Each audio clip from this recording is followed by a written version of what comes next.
आज की ताजा खबरों की इस अपडेट में हम बात करेंगे देश भर की तमाम बड़ी और काम की पूरी 20 बड़ी खबरों की। तो बुलेटिन शुरुआत करते हैं आज की पहली बड़ी खबर से। तो पहली बड़ी खबर देखिए, रिटेल महंगाई 8 महीने में सबसे ज्यादा, जनवरी में बढ़कर 2.75% पर पहुंची। अक्टूबर 2025 में यह रिकॉर्ड निचले स्तर पर। जनवरी में रिटेल महंगाई जो है पिछले महीने के मुकाबले बढ़कर जो है 2.75% पहुंच गई है। दिसंबर में 1.33% थी।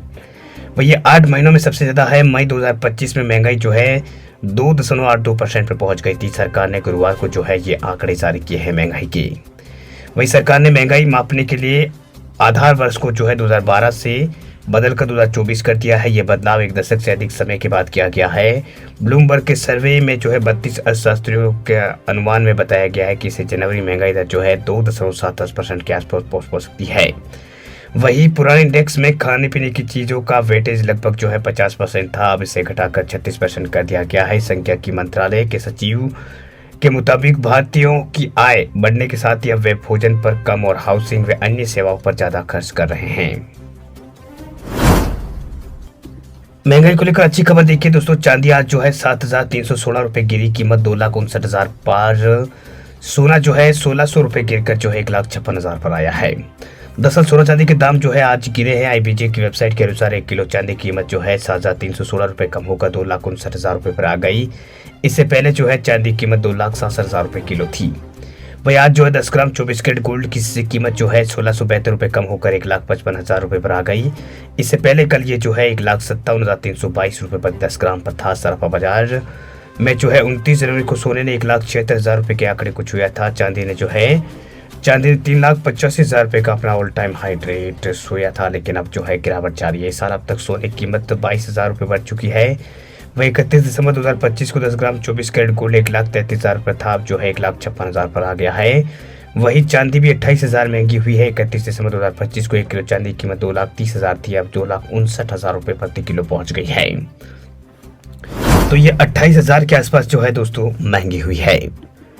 CBSE को लेकर बड़ी खबर देखिए दोस्तों, CBSE की 12वीं की 1 करोड़ कॉपियां डिजिटल होगी चेक। 32 करोड़ पन्ने स्कैन करके अपलोड होंगे। 17 फरवरी से 10 अप्रैल तक होंगे बोर्ड एग्जाम।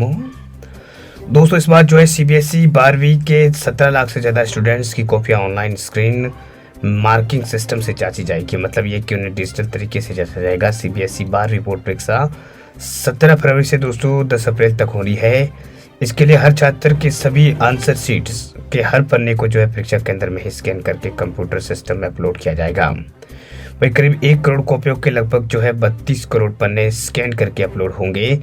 परीक्षक इन डिजिटल कॉपियों की जांच करके ही नंबर यहाँ पर देंगे। वही 10वीं बोर्ड परीक्षा की कॉपियों की चेकिंग पहले की तरह कागज पर ही होगी। CBSE की परीक्षा नियंत्रक जो है स्वयं भारद्वाज, उनके मुताबिक इस व्यवस्था से जो है उत्तर पुस्तिकाओं के ट्रांसपोर्ट में लगने वाला समय जो है वो बचेगा। वही शिक्षक अपने स्कूल में रहते हुए मूल्यांकन कर सकेंगे। बच्चों की नियमित पढ़ाई प्रभावित इसमें नहीं होगी। मूल्यांकन को अधिक पारदर्शी, तेज और गलती रहित बनाने के मकसद से बोर्ड ने यह प्रणाली लागू करने का फैसला किया है। दोस्तों अगली खबर की बात करें तो AI कंटेंट पर 20 फरवरी से लेबल लगाना होगा जरूरी। डीफेक वीडियो को रोकने के लिए बड़ी कार्रवाई। दोस्तों सरकार जो है सोशल मीडिया प्लेटफॉर्म जैसे कि X और YouTube, स्नैपचैट और फेसबुक को अब अपने प्लेटफॉर्म पर शेयर किए जाने वाले आर्टिफिशियल इंटेलिजेंस यानी AI कंटेंट पर लेबल लगाना होगा। इसके साथ ही डीफेक वीडियो को 3 घंटे में हटाना भी होगा। यानी कोई गलत अगर डीफेक वीडियो है तो उसको हटाना होगा। इलेक्ट्रॉनिक और सूचना प्रौद्योगिकी मंत्रालय ने आदेश जारी किया है। इसमें IT रूल 2021 में बदलाव किया गया है। बदले हुए नियम 20 तारीख से लागू होंगे। इसका ड्राफ्ट सरकार ने 22 अक्टूबर को ही जारी किया था।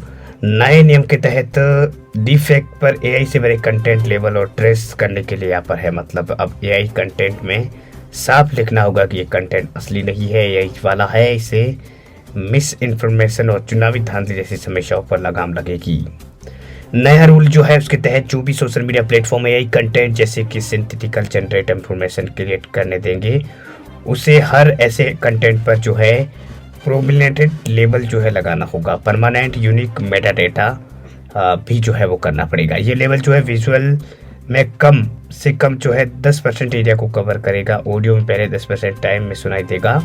मेटा डेटा को कई चेंज और हाइट और इसको यहाँ पर डिलीट जो है वो नहीं कर पाएगा। तो प्लेटफॉर्म को टेक्निकल तरीके से जो है ये सब कुछ करना होगा, ताकि अपलोड होने से पहले चेक किया जा सके कि ये AI वाला वीडियो है या फिर। तो ये कुछ यहाँ पर सरकार की ओर से कार्रवाइयाँ की गई है दोस्तों। फिलहाल आपको ले चलते हैं आगे अगली बड़ी खबर की ओर। अगली खबर की बात करें तो अब स्पैम कॉल की होगी छुट्टी। ट्राई के नए नियम में AI की एंट्री, ऑटोमेटिक ब्लॉक होंगे फर्जी कॉल। दोस्तों अब आपके फ़ोन में आने वाले जो फर्जी कॉल जो है वो ऑटोमेटिक ही जो है ब्लॉक हो जाएंगे। TRA जो है try telecom regulatory authority of India इस तरह का सिस्टम लेकर आ रही है। दरअसल ट्राई ने फर्जी कॉल पर लगाम लगाने के लिए नया प्रपोजल तैयार किया है, जिसे तेजी से बढ़ रहे ऑनलाइन फ्रॉड को देखते हुए दूरसंचार नियामक ने AI इस्तेमाल करने पर जोर दिया है। वहीं इसमें यूजर्स के नंबर पर आने वाले फर्जी कॉल को AI के जरिए ऑटोमेटिक डिटेक्ट किया जाएगा। ऐसे किसी फर्जी कॉल्स की पहचान खुद जो है वो कर ली जाएगी। उस सिम को बिना किसी शिकायत के ब्लॉक कर दिया जाएगा। दोस्तों ET टेलीकॉम की एक रिपोर्ट के मुताबिक दूरसंचार नियामक स्पैम कॉल पर लगाम लगाने के लिए ज़्यादा सख्ती बरतने वाला है। ट्राई ने इसके लिए एक नया प्रस्ताव दिया है, जिसमें सस्पेक्टिक नंबरों को बिना शिकायत के ही ब्लॉक और डिस्कनेक्ट किया जाएगा। मौजूदा नियमों के मुताबिक अगर किसी फ्रॉड नंबर पर तब एक्शन होता है जब 10 दिनों में उस पर जो है कम से कम 5 शिकायतें दर्ज हुई हो। वह ट्राई अब इस नियम को बदलने का विचार कर रहा है। इसके लिए दूरसंचार विभाग ने रजिस्ट्री से सुझाव मांगे हैं। फिलहाल टेलीकॉम कंपनियां जियो, एयरटेल, वोडाफोन आइडिया, BSNL द्वारा किसी भी नंबर के खिलाफ 10 दिनों में स्पैम रिपोर्ट किया जाता है तो उस नंबर को सर्विस उसकी बंद कर दी जाती है। वही AI फिल्टर्स आने के बाद किसी शिकायत के भी जो है ऐसे नंबर को ब्लॉक जो है वो कर दिया जाएगा। वह दूरसंचार विभाग के आंकड़ों के मुताबिक 2025 के दिसंबर में स्पैम कॉल की शिकायत बढ़कर जो है रिकॉर्ड 3.5 लाख पहुंच गई। फरवरी 2025 में शिकायतें 1.5 लाख के आसपास थी। टेलीकॉम कंपनियां हर महीने लगभग 30 से 40 करोड़ कॉल्स को संदिग्ध दायरे में रखती है।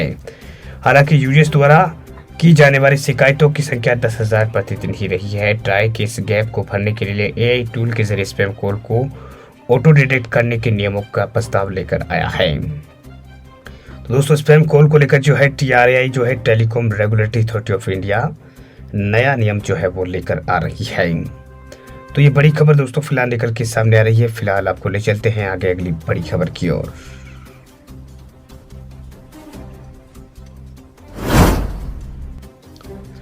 अगली बड़ी खबर की बात करें दोस्तों तो अब एक क्लिक में बैंक नहीं दे पाएंगे आपको इंश्योरेंस या क्रेडिट कार्ड। RBI ने सेल्स नियमों पर शिकंजा कस दिया है।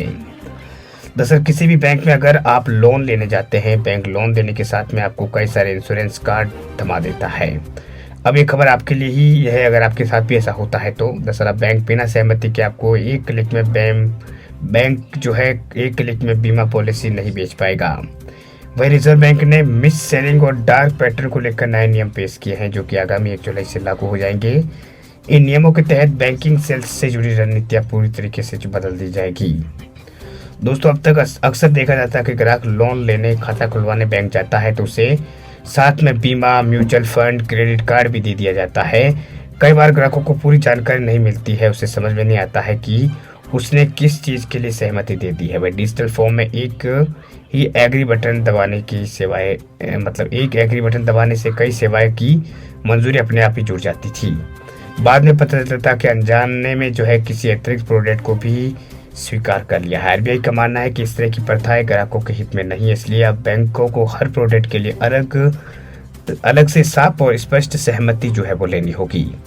नए नियमों के मुताबिक बैंकों को ये जांचना होगा कि जो प्रोडक्ट वह बेच रहा है वह ग्राहकों की जरूरत और प्रोफाइल के अनुरूप है या फिर नहीं। उदाहरण के तौर पर अगर किसी ग्राहक की आय सीमित है, उसे जटिल निवेश योजना बेच दी जाती है तो इसे गलत माना जाएगा। यदि कोई प्रोडक्ट ग्राहक की स्थिति से मेल नहीं खाता है फिर भी उसे बेचा जाता है तो इसे आधिकारिक रूप से मिस सेलिंग माना जाएगा।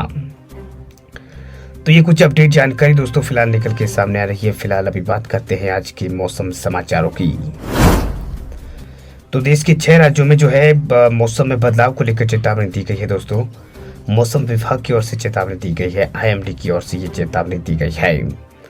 दरअसल आने वाले दिनों में देश भर में मौसम जो है उसमें बदलाव देखने को मिलेगा। मौसम विभाग ने देश के अलग अलग राज्यों के लिए अलर्ट जारी किया है।